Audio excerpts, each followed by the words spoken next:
كوكو كريغلاتي، كوكو سكان الحديرة الكبرى. يلا ورقة وستيلو، ما تنساوش الخشيبات.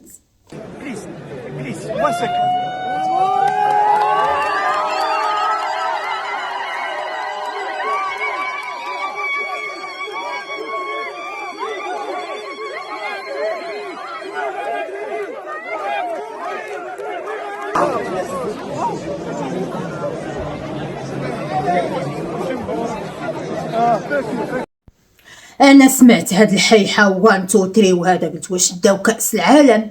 ياك ما تلعب كاس افريقيا وداوه، ياك ما ختنو عمي تبون. تا قال لك لا حكار ديال الشاشائر ربحت المنصب ديال نائبه رئيس المفوضيه ديال هذا ديال افريقيا. تا كيفاش نائب رئيس المفوضيه؟ اوكي خيار. شكون الرئيس؟ جيبوتي. واخ زعما هاد المنصب هذا مهم فعال. قالك لا، غالبا غتبقى تصايب ليهم القهوه السكرتيره ديال النائب الرئيس اللي هو ديال الرئيس اللي هو جيبوتي. هي نائبه الرئيس يعني السكرتيره ديال هذاك ديال جيبوتي. شكون هو هذاك ديال جيبوتي؟ قالوا لي راه خوا مع المغرب. ايوا صافي، فين كاين المشكل؟ نسمعوا خونا ديال جيبوتي منين جا المغرب شنو. جئت إلى الرباط أرض الرباط بتسليم رسالة خطية من فخامة الرئيس إسماعيل عمر جيلي إلى جلالة الملك محمد السادس حفظهم الله ورعاهما. وعلى المستوى الشخصي ولا يمكن أن أفوتها، لابد أن أتحدث عن ترشيحي وأنا في الرباط. وعلى المستوى الشخصي أنا مرشح من قبل بلدي لتولي منصب رئيس المفوضية للاتحاد الإفريقي خلافة للرئيس محمد موسى فاكي الذي تنتهي ولايته في شهر فبراير القادم. جئت أيضا ألتمس دعم المملكة المغربية لترشيحي. جاء يلتمس دعم المملكة المغربية لترشيحه. حتى لدابا الامور طيبه، الامور غادا مزيان زازلوز. يعني هذاك الرئيس مدعوم من طرف المملكه المغربيه. واخا ايوا وشكون هو المدير؟ كريغلاتي ما سولوش راسهم شكون هو المدير ديال المفوضيه. قولوا لنا كريغلاتي، نسقسيوكم برك من هو المدير. فتح الله السجلماسي أول مدير عام في تاريخ مفوضية الاتحاد الإفريقي مغربي الأصل والمنشأ. الثقة التي حظي بها تعكس المصداقية التي تتمتع بها المملكة المغربية داخل الاتحاد الإفريقي وفي إفريقيا.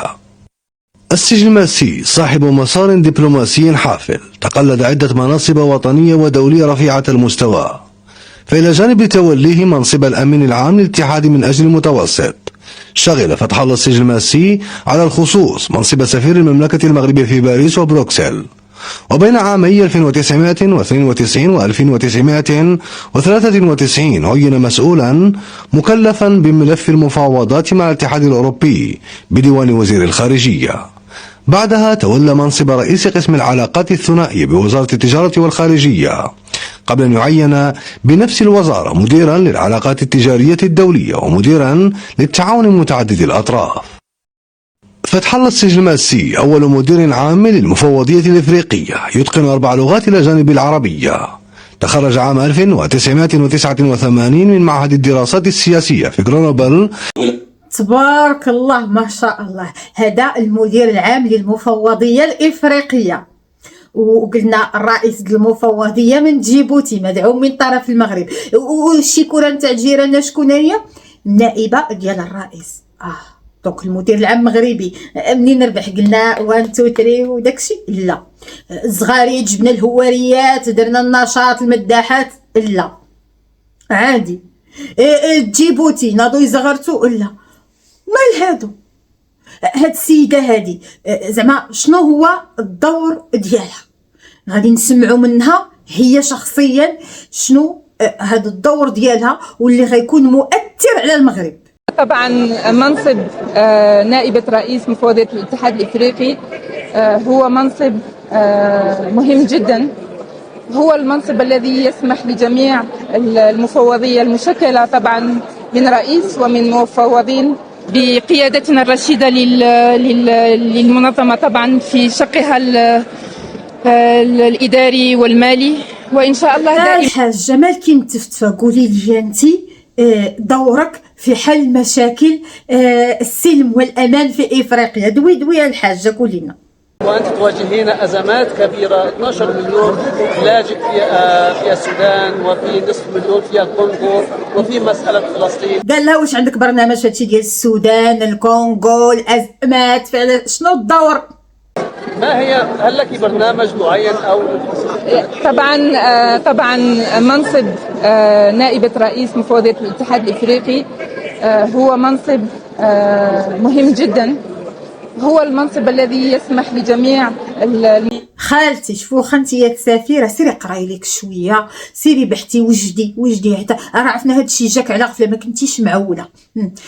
الغريب في الامر هو ان المغرب كما قلنا المدير العام للمفوضيه مغربي، الرئيس من جيبوتي مدعوم من المغرب، والنائبة رئيس جزائرية، وكانت في منافسة مع المغربية دات 22 صوت، الجزائرية دات 26 صوت. شنو هو الغريب؟ أن المغرب اللي قاطع هاد الاتحاد الافريقي لمده ديال 30 سنه كيقدر انه يكون المدير العام للمفوضيه، وفي نفس الوقت ينافس ويحصل على 22 صوت، بينما الجزائر اللي من النهار الاول وهي في هذا الاتحاد الافريقي، حط الاتحاد الافريقي، هز الاتحاد الافريقي، خلص عمي تبون الكريدي، حط الديون، راه لنا الكريدي ديال الكارني ديال الزيت والسميد ديال اثيوبيا، خلص الكريدي ديال الزيت والسميد ديال اثيوبيا، لا حول ولا قوه الا بالله. حياكم الله. انتهت بالأمس القمة الإفريقية 38 لرؤساء الدول والحكومات الإفريقية. أبرز ما ميز هذه القمة هو الصراع المحتدم بين الجزائر والمغرب لنيل منصب نائب المفوض الإفريقي موسى فقي. انتهت بفوز الجزائرية أو السفيرة الجزائرية ملكة سلمى حداد بهذا المنصب. ما يهمني كصحراوي هو هل هذه ملكة سلمى حداد صحراوية؟ طبعا لا. هل ستفيد هذه المرأة الجزائرية أو هل ستقوم بأكثر ما قام به الجيش والحكومة الجزائرية للقضية الصحراوية؟ طبعا لا. ما سر هذا الاحتفال الصحراوي بفوز السفيرة الجزائرية بهذا المنصب؟ بالمناسبة رافقت 2016 نائبة السيد هذا رافق النائبة اللي كانت قبل من هادي، هو كان رافقها في الزيارة للمخيمات. نكملوا شنو هي دلايمي زوما لجنوب إفريقيا، ورافقتها في زيارة للمخيم وسألتها سؤالا يعني ربما ساذجا، يعني ما دور المفوضية في حل القضية الصحراوية؟ قالت لي في جلسة ربما كانت الصراحة تطبعها أنه نحن لم نحل قضايا أسهل من القضية الصحراوية وأقل تعقيدا من القضية الصحراوية. كل ما يمكن أن نفعله، قالت للاجئين الصحراويين، هو تحسين ظروف حياتهم، وليست لدينا القدرة على حل هذه القضية على الأقل. صافي، تحسين ظروفهم، نعطيهم شويه ديال الفول، شويه ديال الطون الحرور، نعاونوهم يغربلوا شويه ديال الرمله، صافي. بلاصه الخيمه نعطيوهم سميتها براكه، صافي. وكان ومالكم اكون خلاتي فاضحينا من البارح، مالكم من البارح وانتم محيحين ياك لاباس. حادثه شائريه فبركات خبر يخص جلالة الملك، الله يطول في عمره. انا بغيت نفهم شحال هادي ايامات الحمام الزاجل ملي كان جدك الاخضر وجدك كادير وجدك هواري كيكذبوا وكيقول لك راه حقا توفي السلطان المغربي وحقا، نقولوا ديك الساعات كان الحمام الزاجل الخبر الصحيح ما كيوصل الا بعد شهور. ملي كان باك كادير وعمك هواري في ايامات فرنسا، نقولوا ما كان التلفازه وداكشي، وكان ممكن الاخبار تكون مفبركه وكتاخذ مده على ايامات الفاكتور باش توصلك البريه. دابا في ايامات وعصر السرعه وعصر الانترنت بكليك كتعرف الاخبار، باقيين كتفبركوا اخبار بحال هادي. تا المغاربه ديالنا ما كانوش عاجزين، رجعوا ليهم بالكونتر خطه. انا اللي بغيت نعرف هو هاد الناس هادو فين عندهم الالم في وجود جلاله الملك؟ تفاهه. كاين مش عارف، انا قالوا لي واحد الحشرات كهرومنزليه راحوا نشروا في موقع الهسبريس، اخترقوه ولا خلقوا كما صفحه مشابهه للهسبريس، نشروا خبر وفاه الملك محمد السادس. جياحه، غباء، والهسبريس برات منها. جياحه، هذه حقاره، هذه مش حرب اعلاميه، هذا رخص اعلامي، هذا طحين اعلامي. يعني انت تحوس تدير كما يقول لك الناس حمله اعلاميه وحرب اعلاميه ضد المغرب بنشر اخبار مزوره وكاذبه، الى مات الله يرحمه، هذا خبر ما فيهش سبق صحفي، الموت ما فيهش سبق صحفي. نفرح انا كي يموت الملك الحسن الثاني، زعما كي يموت الحسن الثاني راه المغرب انتهى. يا مات الحسن الثاني الله يرحمه جاء محمد السادس. من القذاره ومن الحقاره ومن التفاهه انك تنشر اخبار كاذبه لتشويه صوره المغرب، بالعكس محمد السادس مولا تاع مروك، الملك تاع مروك اللي كانوا يرقعونا. هادشي الخوت هذا واش البث التجريبي ديال البرزخ ولا الشريف حاط رجل في الحياه ورجل في الحاج. شوف نتايا راه كطل البالكون عندك كيطل على فينيتو لا موسيقى على النهايه، راه صافي كتلعب نتايا غير الاشواط الاضافيه. داك لشي ملك المغرب ولا شي الله يهديك الحاج، سير حج سير قد سنانك سير دير زيد مروك اللي كانوا يرقعونا ورا صاي ولا راح ولا وقد قال ما يموت لا كانوا يرقعونا، كان مشارك ربي والركوع لي. هادو شنو دير معاه؟ منين الشوابن ديالهم هكا عاد غادي تناقش مع الشباب وعاد غادي تتفاهم انت والشباب. القضيه شوفوا الخوت، القضيه مفقود فيها الامل سالينا. كريغلاتي عندي لكم واحد الخبر، المغرب يفوز بمنصب رئاسة اللجنة الاستشارية لحقوق الإنسان في الأمم المتحدة جنيف.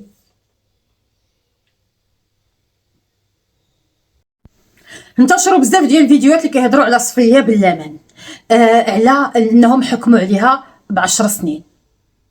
منين جات هاد المعلومات؟ من هاد الفيديوهات نشوفوهم بعدا وعاد نهضروا. شوكي باسكو هي في الديبي داوها كاردافي وطلقوها، سورتو هنا فرنسا كي يديك كاردافي وطلقك انا كنت داير في بالي راح نديروا لها اموند ولا 6 شهور تاع حبس، 10 سنين حبس خوتي فيرم. ماكش معناتها يضربوك في 10 سنين ثما، مادام يمهدوا وفي الموند هذا راني روماركي هم يرفدوا في لي زانفلونسور هذو يمهدوا لهذا الشيء تما بارتو في الموند، هم جايين دي بوليتيك من القدام. شكون اللي كانت خرجت صفيه وهضرت من التليفون ديال بنتها؟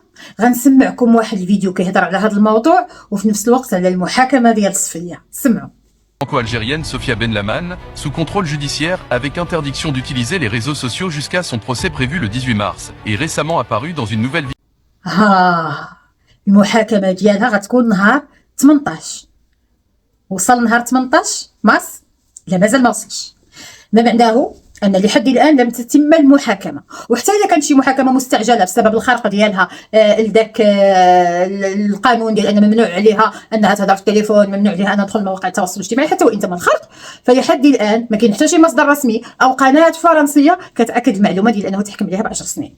دونك حنا هاد الفيديوهات اللي تنشرت لحد الان ما عندناش عليها تاكيد. حنا ماشي بحال كريغلاتي كنشدوا المعلومه وما كنتاكدوش من المصدر، فحال كي داروا مع الخبر المفبرك اللي كيخص هاد.